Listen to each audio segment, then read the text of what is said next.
Hello guys. তারপরে আর বলতে পারবে?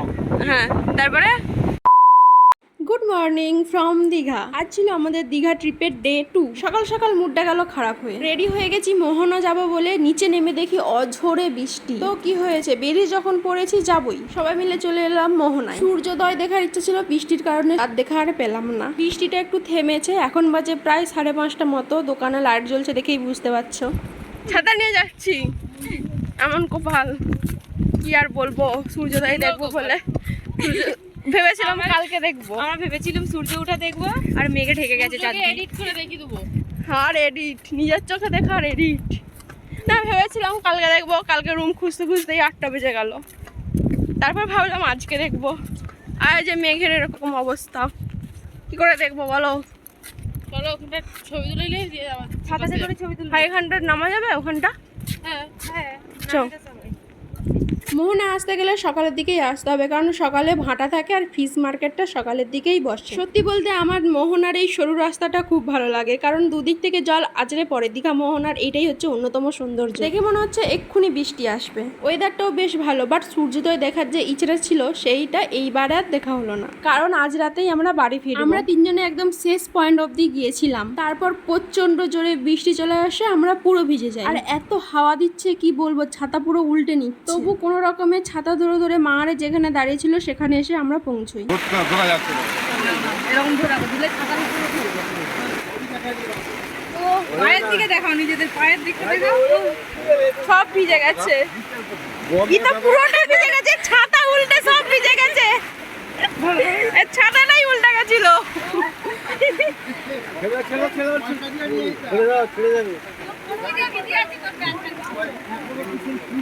হেভি লাগছিল আসতে। কি মজা হচ্ছিল আসতে বল। ফোনগুলো না থাকলে ভিজে ভিজে আসতে আসতে বল। দাঁড়াবি না, মুখটা কিন্তু একটু রুমাল আছে তো ব্যাগে।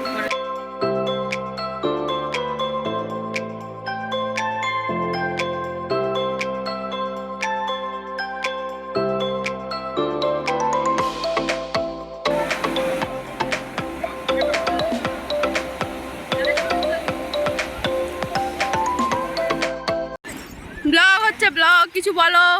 ও ছবি তুলছে। হ্যাঁ ওরকম করে তুল, ওরকম করে তুল।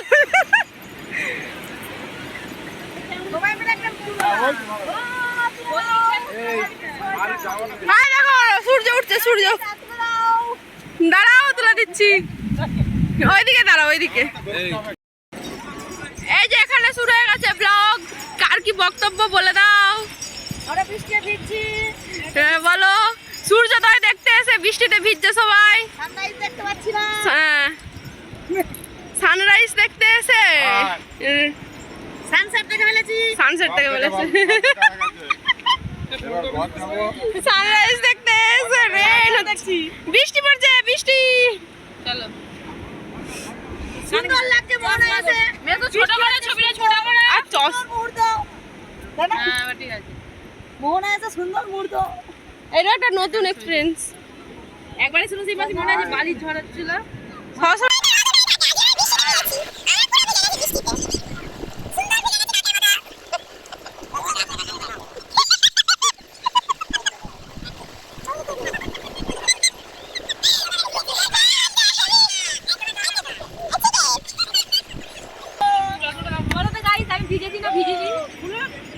বলো, তোমরাই বলো গাইস, ভিজেছে না ভিজেনি, কমেন্টে বলো।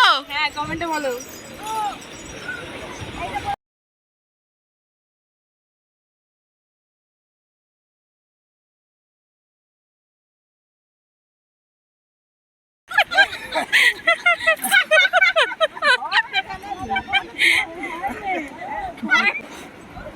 আমাদের ক্যামেরাম্যান জলদি ফোকাস করো, জলদি ফোকাস করো। এরপর আমরা চলে আসি মাছের আড়তে। সত্যি বলতে আমি দূরে দাঁড়িয়েছিলাম, মিমি ভিডিও করছিল, কারণ প্রচন্ড পরিমাণে মাছের গন্ধ আমি নিতে পারছিলাম না। তার উপর আবার খালি পেট ছিল, আরোই গা গোলাচ্ছিল। কোনো রকমে রুমাল দিয়ে নাক চেপে চেপে একটু ঘুরে দেখছিলাম। এমন না যে আমি মাছ খাই না, মাংস ডিম এইগুলোর থেকে মাছটা বেশি খাই, বাট এই গন্ধটা আমার ভালো লাগে না। আর এই মাছটাকে কেউ চিনতে পারছো? এটা হচ্ছে টুনা মাছ। আর এদিকে দেখো কত কাঁকড়া, চিংড়ি মাছ, মাছগুলোকে এত সুন্দর সাজিয়ে রেখেছে যে দেখতেই ভালো লাগছে।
মেঘের যা অবস্থা, আজকে আর বৃষ্টি থামবে না মনে হচ্ছে। তো আমরা এখন মোহনা থেকে বেরিয়ে হোটেলে যাচ্ছি। হোটেলে গিয়ে কিছু খেয়ে আমরা আবার স্নান করতে যাব।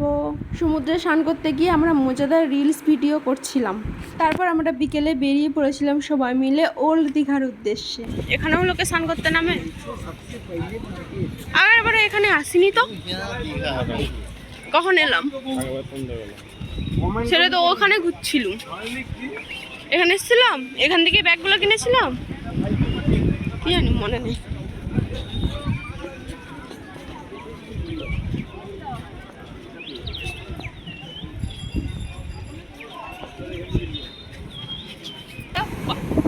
Hello guys, welcome my to blog. আমি বলো হ্যালো গাইস। তারপরে আর বলতে পারবে? হ্যাঁ, তারপরে আর বলতে পারবে না। দেখুন আমরা চা খাচ্ছি। কোথা চা তোর কই? ওই তো চা দিচ্ছে। তারপর চাটা খাই তারপরে বলবো। বলছে আমাকে জোর জবরদস্তি বলাচ্ছে। তারপর আর বলতে পারবে না। আবার কি বলবো? আর অনেক কিছু বলে তো। আমার তাহলে ব্লগ তো তোমার শুরু হতে হতেই শেষ হয়ে যাবে। ওটা বলে দিন, বাকিটা ভিডিও হয়ে যাবে মিউজিক দিয়ে। তারপর আমরা চারজনে পাড়ে বসে বসে একটু চা খাচ্ছিলাম। চাটা যা বানিয়েছিল না, অসাধারণ। শুধু চা খেয়ে মন ভরলো না, তাই আমরা নিয়ে নিয়েছিলাম পাঁপড়। আমি নিয়েছিলাম সাবুর পাঁপড় আর এরা দুজনে নিয়েছিল ললি পাঁপড়। আর এ বেচারি হাত দিয়ে আর ছিঁড়তে পারছে না, তাই দাঁত দিয়েই টেনে ছিঁড়ছে। একটু সন্ধ্যা হতে মায়েদের সঙ্গে মার্কেটিংয়ে বেরিয়েছিলাম। কি কিনেছি দেখাচ্ছি, দাঁড়াও। এই যে একটা ফুলদানি কিনেছি। আমার এই ছোট কালারের কোনটা? এটা ছোট। না ওটা দাওনি, আমি দেখ। তারপর আমি বায়না ধরলাম যে পিৎজা খাবো। ও বললো চল একটা দোকান থেকে পিৎজা কিনে দিই, কিন্তু না, আমার হলো না। আমি ডমিনোজেরই পিৎজা খাবো, তাই আমাকে ডমিনোজে নিয়ে এলো। আর এদিকে কাকু অনেকক্ষণ থেকে দাঁড়িয়েছিল পিৎজাটা দেখবে বলে। পিৎজাটা দেখে কাকু রিয়াকশনটা দেখো, বলে খা তোরা খা। এই উপর নিচে থেকে ধরে টেনে দিতে হবে।